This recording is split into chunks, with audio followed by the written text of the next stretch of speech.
how do you make your world believable when you're world building? This is I, I'm really looking forward to your answer to this because you're a fantasy author, and I'm not typically a fantasy author. Even though I've written lots of stuff with fantastical elements, it's always rooted in the real world.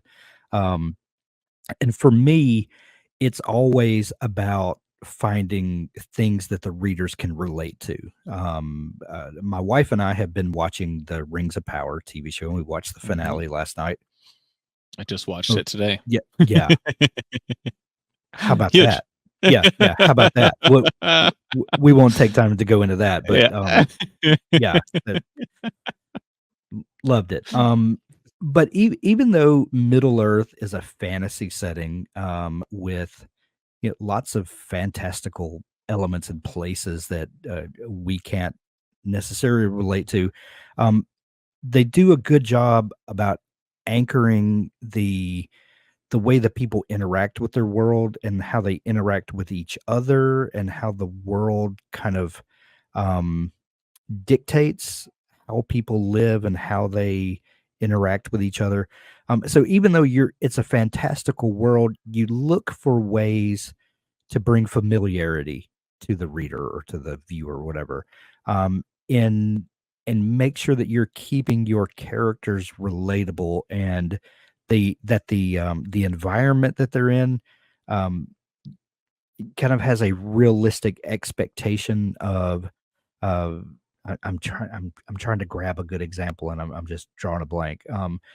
But if you're dealing with a world where there's very harsh weather, for instance, I'm thinking about Brandon Sanderson's what's his big huge epic that he's in the middle of writing, the Stormlight Archive.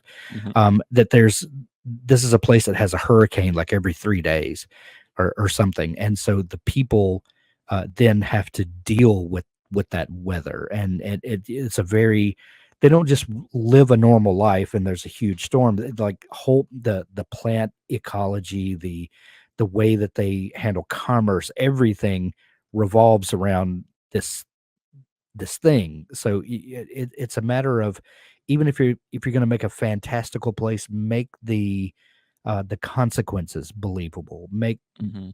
so that we can relate, that you don't just all of a sudden get people that just can withstand hurricanes every day and we just walk through them.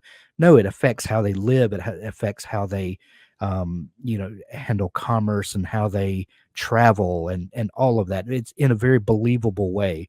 So you've got this fantastical thing, but humans are still human.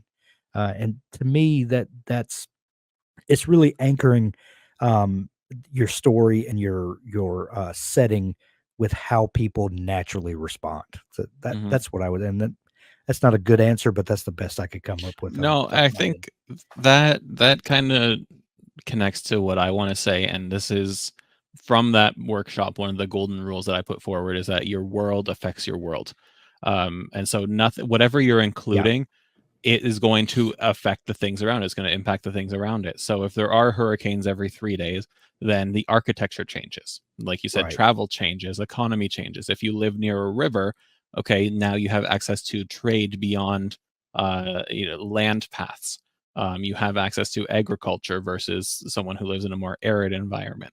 If there's Right. magic in your world, has technology developed the same way? Well, spoiler, it hasn't, because that just wouldn't happen, right? But how has magic either limited the advancement of technology or complemented it? Like everything that you're adding into your world is going to affect something else in the world, and if you can make those make sense, then you're going to start creating a more believable world, even if it's Right. magic, right? Even if it's like curses or magic gemstones or what have you. Um, so think beyond that. Think we have our world building Bible, and I'll actually put a link to it in the description of this video once we're done.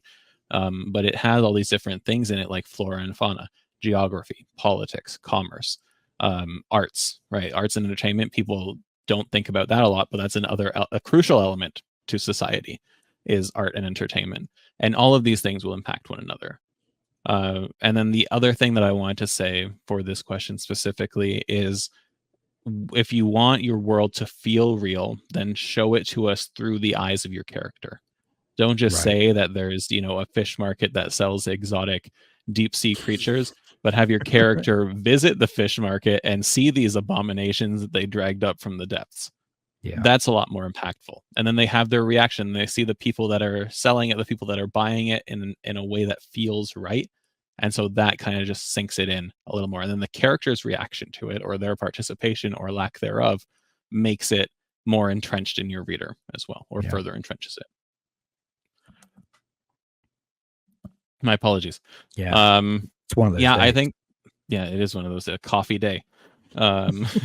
It, yeah, I think those are the big ones, right? Everything's kind of connected. And if Yeah. you can nail that, then it's good.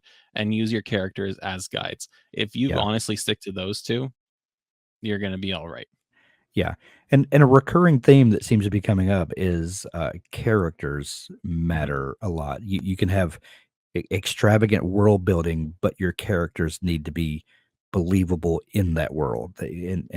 Yeah. And a character touches everything. And Hmm. if you always keep that in mind, I think you'll be okay. Yeah. Yeah. Which is nice that next week's 60-day challenge video is characters, and we're going Yes. deep. We are Yeah. going so deep into character.